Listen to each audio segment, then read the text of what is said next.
بسم اللہ الرحمن الرحیم۔ میں اس وقت مدینہ منورہ میں موجود ہوں۔ یہ بلڈنگیں آپ کو دکھائی دے رہی ہوں گی، یہ ساری کی ساری جو ہے حکومت سعودیہ کی طرف سے گرائی جائیں گی۔ ان کے فرنٹ کے آگے آپ کو کالے رنگ کی لوہے کی چادریں لگی ہوئی دکھائی دے رہی ہوں گی۔ ان کا جو پرپز ہے وہ سیفٹی پرپز ہے، کیونکہ جب ڈیمالش کا عمل سٹارٹ ہوگا تو کوئی بھی انسان جو ہے ان کے نیچے آ کے اس کی موت نہ ہو جائے، اس لیے بیریگیشن کر دی گئی ہے۔ ایک طرح سے اب یہ جو ایریا ہے یہ نو گو ایریا ہے۔ حرم سے تقریباً مسجد نبوی صلی اللہ علیہ وسلم سے یہ 500 میٹر کے ڈسٹنس کے اوپر یہ سارا علاقہ ہے۔ ان کی جو ڈیٹ ہے وہ مکمل ہو چکی ہے، ان کی تاریخ جو ہے مدت جو استعمال کی تھی وہ ختم ہو چکی ہے، لہٰذا جو ہے سعودی حکومت کوئی بھی انسانی قیمتی جان کا ضیاع نہ چاہتے ہوئے ان مالکان کو نوٹسز بھیجے گئے تھے۔ انہوں نے حکومت کے نوٹسز کے اوپر عمل کرتے ہوئے ان بلڈنگوں کو خالی کر دیا ہے، اور حکومت نے ان کی مالی مدد بھی کی ہے۔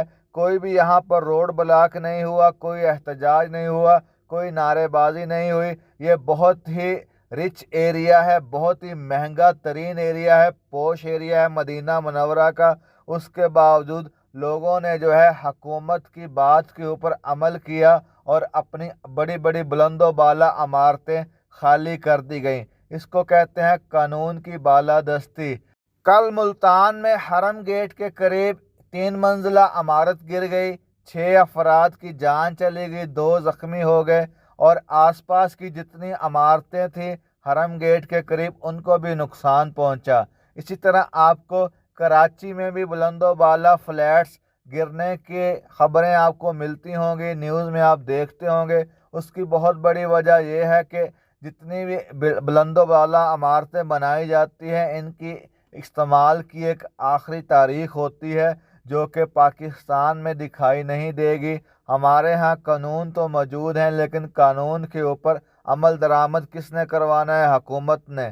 رشوت کا بازار ہمارے ہاں گرم ہے، رشوت لے دے کر کچھ دے لے کے یہ جو جتنے بھی رینٹ کے اوپر بلڈنگیں اپنی دیتے ہیں یہ لوگ ان لوگوں کو کھلاتے پلاتے ہیں، سرکاری افسروں کو۔ سرکاری افسر جو ہیں ان کو کچھ بھی نہیں کہتے، اور جو ان بلڈنگوں کے اندر آ کر بیچارے مرتے ہیں وہ کرایہ دار طبقہ ہوتا ہے، غریب متوسط لوگ ہوتے ہیں، مڈل کلاس لوگ ہوتے ہیں۔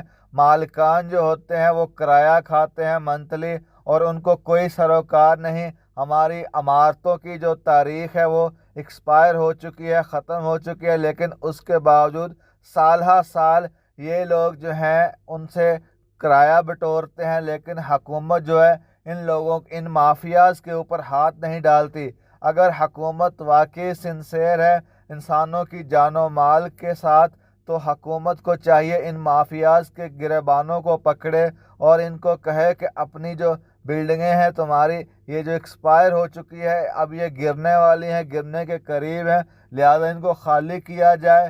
حکومتی مداخلت کے بغیر ان مافیاز کا کوئی بھی کریک ڈاؤن نہیں کر سکتا۔ حکومت کو چاہیے کہ مضبوط پنجے گاڑے ان کے گریبانوں کے اوپر، تبھی جو ہے انسانی قیمتی جانوں کا ضیاع کو بچایا جا سکتا ہے۔ یہ جتنی بھی آپ کو لوہے کی چادروں کی بیریگیشن نظر آ رہی ہے یہ بہت بڑی بلڈنگیں ہیں، بہت مہنگی ترین بلڈنگیں ہیں۔ ان کے اندر اب انسان نہیں بستے، یہ خالی کروا لی گئی ہیں اور باری باری ان کو ڈیمولش کیا جائے گا، ان کو گرایا جائے گا۔ حکومت اگر ان کی مالی مدد نہ کرتی تو یہ جو عوام ہے عدالت کے پاس جاتی، اور عدالت جو ہے حکومت سے ضرور سوال کرتی کہ آیا تم لوگوں نے ان کا جو انخلا کیا ہے ان کو کچھ پیسے بھی دیے ہیں یا نہیں؟ تو حکومت جواب دیتی عدالت کی، لیکن عدالت تک نوبت ہی نہیں گئی۔ حکومت نے جو ہے ہر بندے کی، ہر مالک کی جو ہے مالی مدد کی ہے، اور اسی وجہ سے آج یہ جو ممالک ہیں خوشحال ہیں، یہاں کی عوام خوشحال ہیں۔ سعودیہ کی عوام کو اپنے حقوق لینے کے لیے کبھی بھی انہوں نے دھرنے کا سہارا نہیں لیا۔ بغیر دھرنے کے، بغیر روڈ بلاک کیے، بغیر لوگوں کی پراپرٹی کو نقصان پہنچائے یہاں پر مسائل کا حل ہو جاتا ہے، اور دنوں میں، منٹوں سیکنڈوں میں ہو جاتا ہے۔ ہماری حکومت کو چاہیے کہ جتنی بھی عمارتیں گرنے والی ہیں اس وقت ان مالکان کو نوٹسز بھیجے تاکہ مزید انسانی قیمتی جانوں کا ضیاع نہ ہو سکے، آس پاس کے لوگوں کی جانوں کا ضیاع نہ ہو سکے۔ جب ایک بلڈنگ گرتی ہے تو وہ اپنے ساتھ ساتھ اور کئی چھوٹے مکانوں